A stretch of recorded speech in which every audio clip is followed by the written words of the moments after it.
सारे लोकतांत्रिक और संवैधानिक अधिकार हमारे खत्म किए जा रहे हैं। आप सरकार के खिलाफ कुछ बोल नहीं सकते, आप सोशल मीडिया पे कुछ लिख नहीं सकते।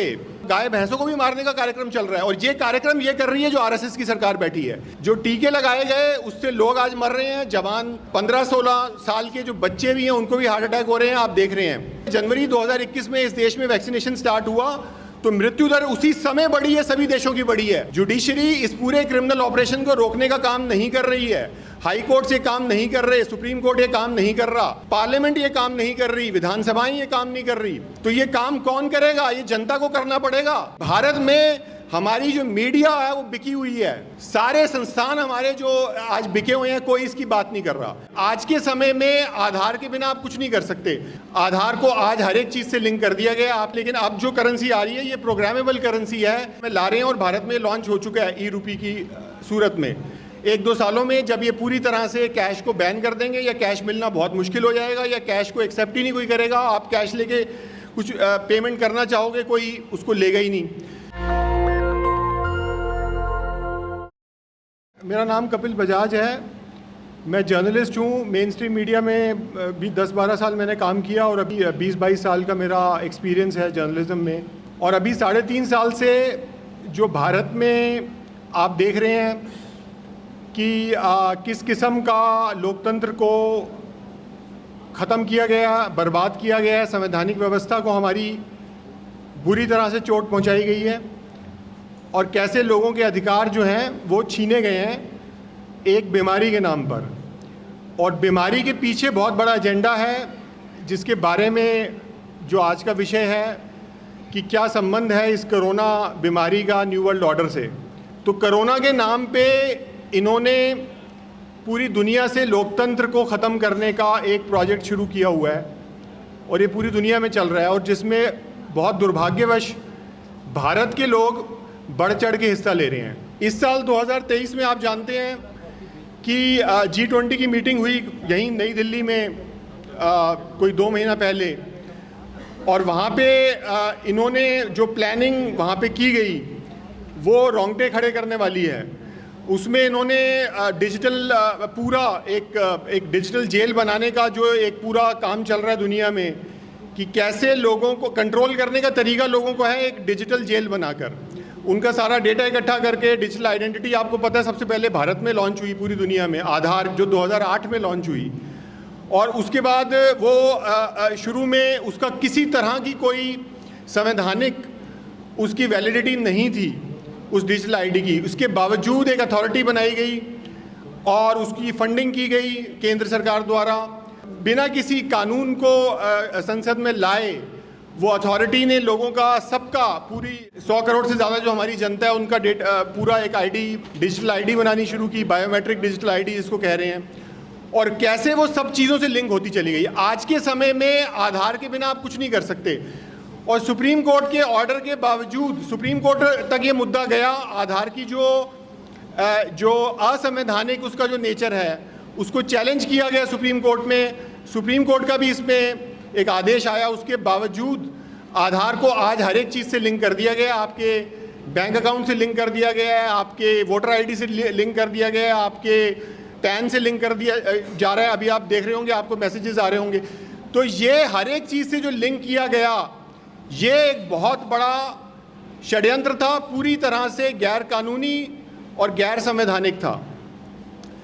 तो ये G20 की मीटिंग में आज ये स्थिति आ चुकी है कि भारत लीड ले रहा है, और पूरी दुनिया में इसी तरह से आधार एक यूनिवर्सल आईडी डिजिटल और बायोमेट्रिक आईडी बनाने का काम चल रहा है पूरी दुनिया में जितने इंसान रहते हैं, और उसको आप डिजिटल करेंसी से जोड़ने का काम चल रहा है। यानी एक CBDC का भी ऐलान हो चुका है दुनिया में कि एक सेंट्रल बैंक डिजिटल करेंसी, और ये सेंट्रल बैंक डिजिटल करेंसी नहीं है, ये सेंट्रल बैंक डिजिटल कंट्रोल है। यानी आज तक जिस चीज़ को हम करेंसी समझते आए हैं ये वो करेंसी नहीं है। हम ये समझते आए हैं कि जो हमारे जेब में नोट होते हैं जिससे हमें कोई चीज़ मिलती है वो करेंसी है, लेकिन अब जो करेंसी आ रही है ये प्रोग्रामेबल करेंसी है, ये टोकन है, ये वाउचर सिस्टम है जो ये पूरी दुनिया में ला रहे हैं, और भारत में लॉन्च हो चुका है ई-रूपी की सूरत में।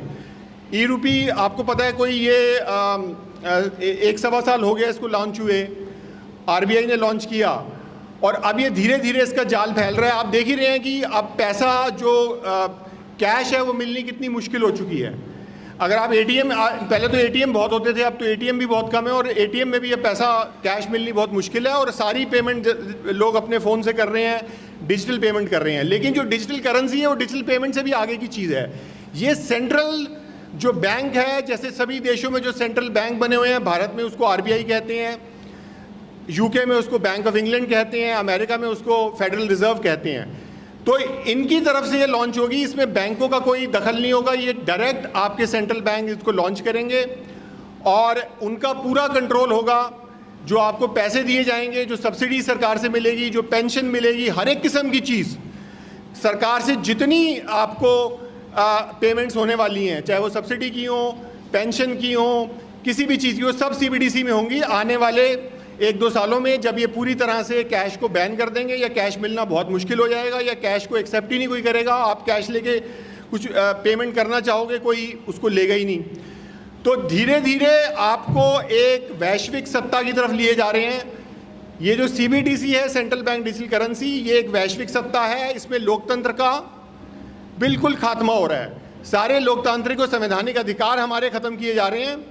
तो कितनी बड़ी ये साजिश है। और ये जो पार्टी आप देख रहे हो, गठबंधन जो 2014 से है, इसने कितना बड़ा बेड़ा गर्क इस देश का किया है, ये आप देख सकते हैं। हालांकि इससे पहले की सरकारें भी इसमें शामिल रही हैं, यूपीए की सरकार इसमें शामिल रही है इस पूरे षड्यंत्र में, लेकिन 2014 के बाद ये जो एजेंडा है एक वैश्विक सत्ता स्थापित करने का, लोकतंत्र को ख़त्म करने का, ये कितनी तेज़ी से बढ़ा है, ये हम देख रहे हैं। मॉस्पी नाम की एक संस्था बनाई है जिसकी फंडिंग बिल गेट्स कर रहा है। बेंगलोर में Indian institute of information technology के उसमें लोग लगे हुए हैं, और वो पूरी दुनिया के लिए एक इसी तरह की डिजिटल आईडी बनाने का काम कर रहे हैं। और पूरी दुनिया में एक काम चल रहा है कि यूनिवर्सल आईडी दी जाए, लोगों का सारा डेटा उसमें इकट्ठा किया जाए। जैसे भारत में आधार के साथ लिंकेज चल रही है, ये लिंकेज का मतलब ये है कि आपका सारा डेटा इकट्ठा किया जा रहा है, क्योंकि आप पे नियंत्रण किया जाना है, आप पे कंट्रोल किया जाना है। और ये एक सोशल क्रेडिट सिस्टम होगा, एक कार्बन क्रेडिट सिस्टम होगा इस सीबीडीसी के ज़रिए, जो आपके ऊपर थोपा जा रहा है। यानी आपका व्यवहार जो है उस पर कंट्रोल किया जाएगा। आप सरकार के खिलाफ कुछ बोल नहीं सकते, आप सोशल मीडिया पे कुछ लिख नहीं सकते, आपका खान पान देखा जाएगा, आप कितना ट्रैवल करते हुए देखा जाएगा, आप पेट्रोल डीजल कितना इस्तेमाल करते हो ये देखा जाएगा, सबका कोटा बन जाएगा। क्योंकि जो सीबीडीसी है, मैंने जैसे आपको बताया, ये प्रोग्रामेबल करेंसी होगी। इसमें वो प्रोग्राम कर सकते हैं कि ये पैसा आप किस चीज़ पे खर्च कर सकते हो और किस चीज़ पे खर्च नहीं कर सकते हो, कितने समय के लिए आप ये चलेगा। जैसे वाउचर होता है कि वो 2 महीने के लिए होता है या 3 महीने के लिए होता है, वैसे ये चलेगा ये सीबीडीसी। और कितनी दूरी पे, अपने घर से कितनी दूर आप खर्च कर सकते हो। अगर आप घर से बहुत दूर कहीं खर्च कर रहे हो तो वैलिड नहीं होगा, यानी उसका दायरा भी फिक्स हो जाएगा कि वो इतने ज्योग्राफिकल एरिया में खर्च हो सकता है।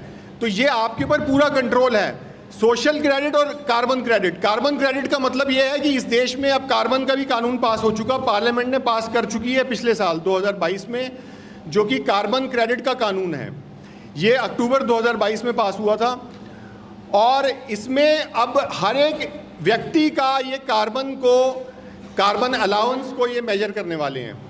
यानी आपको कितना कार्बन अलाउंस मिलेगा और उसके हिसाब से आप क्या कंज्यूम कर सकते हो, क्या खा पी सकते हो, कितना ट्रैवल कर सकते हो, कितना डीजल और पेट्रोल आप खरीद सकते हो, ये सारी चीज़ें कंट्रोल करने वाले हैं। अब जैसे मीट खाने वाले हैं तो ये मीट को बैन करना चाहते हैं। ये चाहते हैं मीट बैन हो जाए, क्योंकि उसका जो कार्बन फुटप्रिंट ज़्यादा है, इसलिए अब ये फेक मीट लेके आ रहे हैं मार्केट में। बिल गेट्स की कंपनी इस पर इन्वेस्टमेंट कर रही है और कह रहे हैं कि हम फेक मीट लेके आएंगे जो कि वेजिटेबल सोर्सेज से बना होगा, और वो फेक मीट आपको खिलाएंगे। और कीड़े मकोड़े तक ये खिलाने की बात कर रहे हैं। कह रहे हैं कि जो खेती है उसका कार्बन फुटप्रिंट बहुत ज़्यादा है। जो गाय भैंसें हैं उनके शरीर से मीथेन निकलती है, जिससे ग्लोबल वार्मिंग होती है, और ग्लोबल वार्मिंग उसका फुटप्रिंट ज़्यादा हो गया तो गाय भैंसों को भी मारने का कार्यक्रम चल रहा है। और ये कार्यक्रम ये कर रही है जो आरएसएस की सरकार बैठी है। ये गाय भैंस मारने का पूरा प्लानिंग चल रहा है।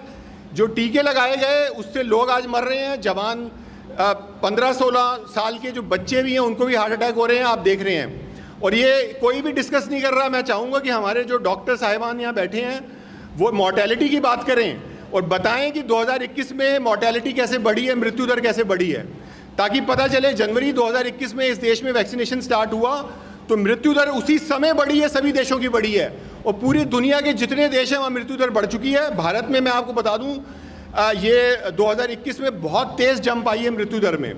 और मेरे पास कुछ डेटा था जो मैंने शेयर किया है कुछ अपने टेलीग्राम चैनल पे, इस समय मेरे पास नहीं है, लेकिन ये जैसे मुझे याद आएगा मैं आपको बताऊंगा कि 2021 में मृत्यु दर कैसे बढ़ी है। तो इंसान आपके मर रहे हैं, जो हमारी नई नस्ल है, जवान नस्ल है, वो मारी जा रही है। आज आप देख लो, गुजरात का मैं अभी पढ़ रहा था कल रात को ही, गुजरात में ये बिल्कुल एक 15 साल के लड़के की अभी कल डेथ हुई है। वो साइकिल चला रहा था, 15 साल के बच्चे को हार्ट अटैक हुआ है। 15 साल के बच्चे को आपने कभी सुना था हार्ट अटैक होता है? 15 साल से कम उम्र के बच्चों को भी हो रहा है। एक 14 साल के बच्चे को लखनऊ में हुआ, 12 साल तक के बच्चों को हार्ट अटैक हो रहे हैं। और जो डॉक्टर जो उसमें आपका अपना इवैल्यूएशन दे रहा है वो उसमें लिख रहा है कि ये हार्ट अटैक है।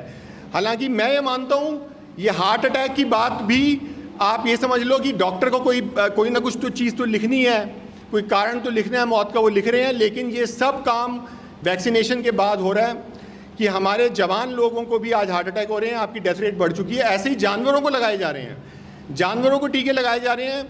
पूरी भारत के अंदर ये चल रहा है कार्यक्रम कि जो आपके पशु हैं, जो दुधारू पशु हैं, गाय भैंसे हैं, उनको भी लगाने का काम कर रहे हैं। और उसके बाद ही ये जो बीमारियां आ रही हैं जो जानवरों की, जिसमें लंपी डिजीज़ जैसी बीमारियां आ रही हैं या फुट एंड माउथ डिजीज़ आ रही हैं, ये सब वैक्सीनेशन से फैल रही हैं और उससे आपके जानवर मर रहे हैं, बहुत बड़ी तादाद में मर रहे हैं। तो मैं ये कहना चाहता हूँ ये पूरी देश में एक बहुत बड़ा एक क्रिमिनल ऑपरेशन चल रहा है, जिसमें आपकी सरकार पूरी भागीदार है, जिसमें राजनीतिक दल आपके भागीदार हैं, जिसमें आपकी संवैधानिक संस्थाएं भागीदार हैं, क्योंकि आपकी जुडिशरी कुछ नहीं कर रही है।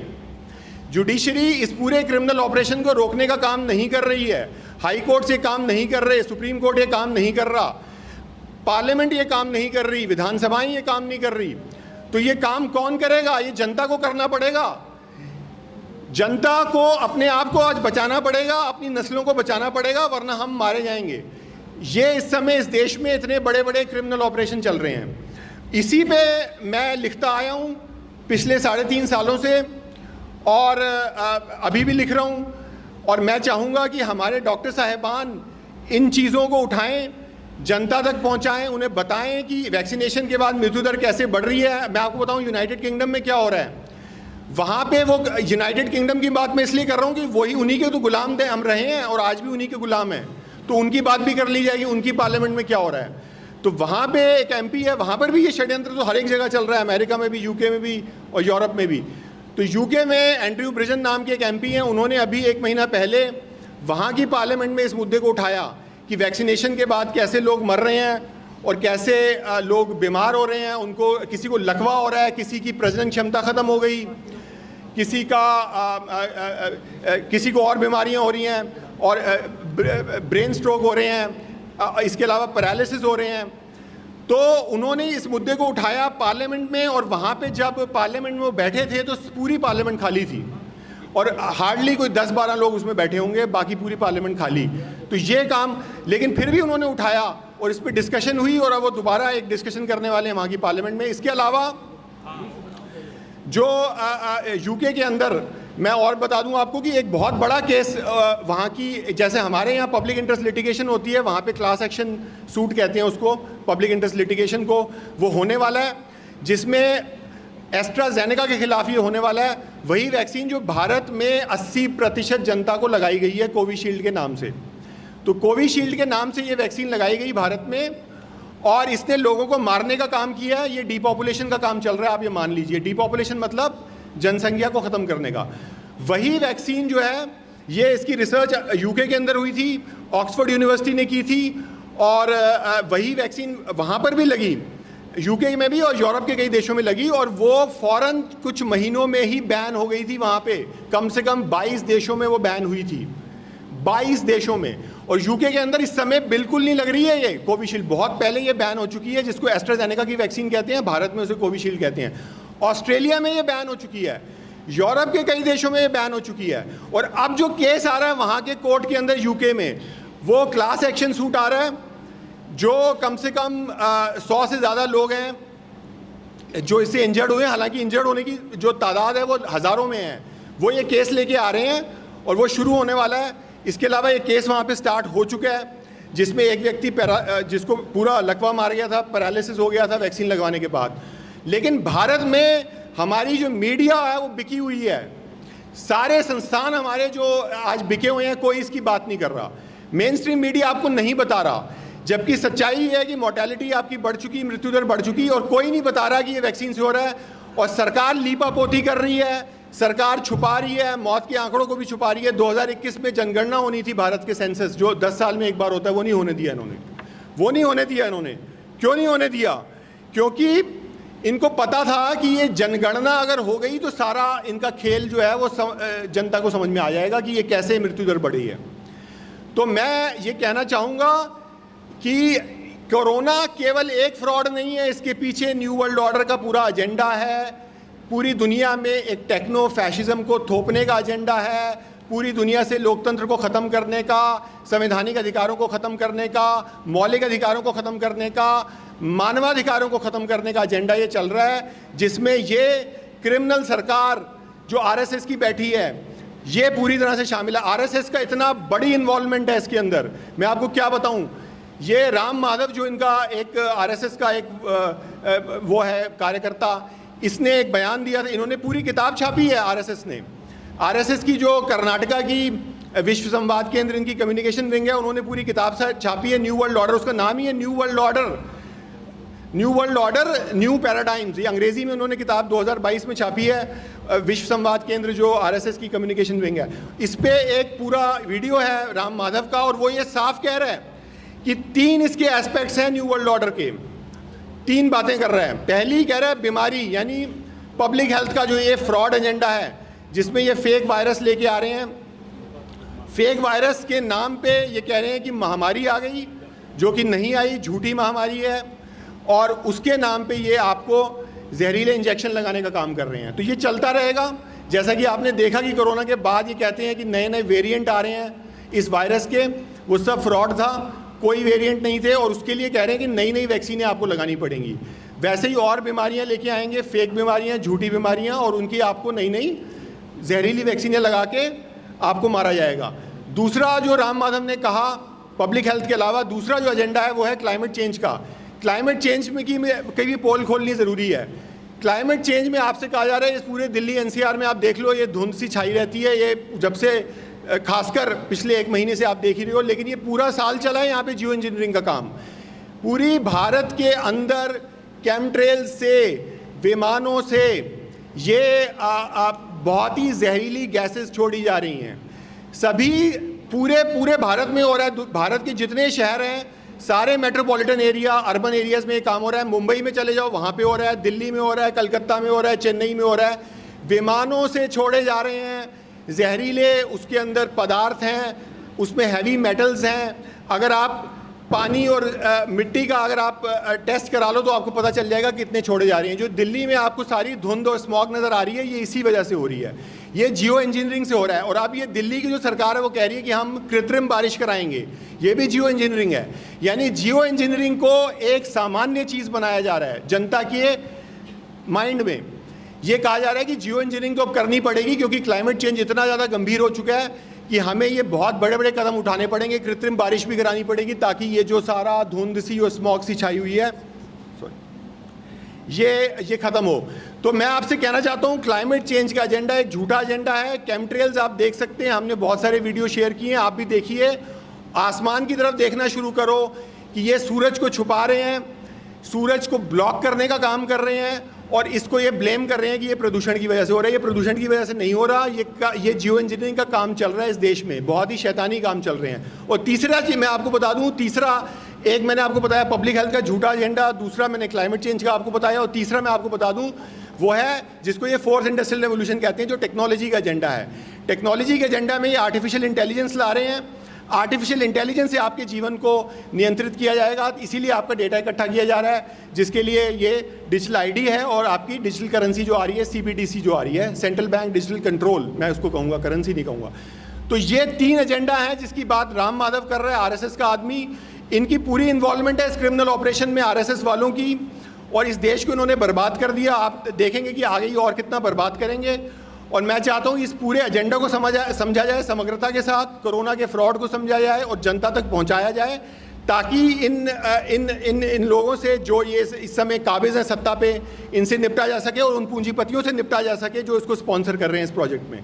बहुत बहुत धन्यवाद आपको। नेशनल दस्तक की आपसे गुजारिश है कि अगर इसको बचाना चाहते हैं तो नेशनल दस्तक को सब्सक्राइब करने के लिए रेड कलर के सब्सक्राइब बटन को दबाएं, फिर बेल आइकन की घंटी दबाएं। नेशनल दस्तक को बचाने के लिए बहुत जरूरी है कि हर खबर को शेयर करें, लाइक करें, कमेंट जरूर करें।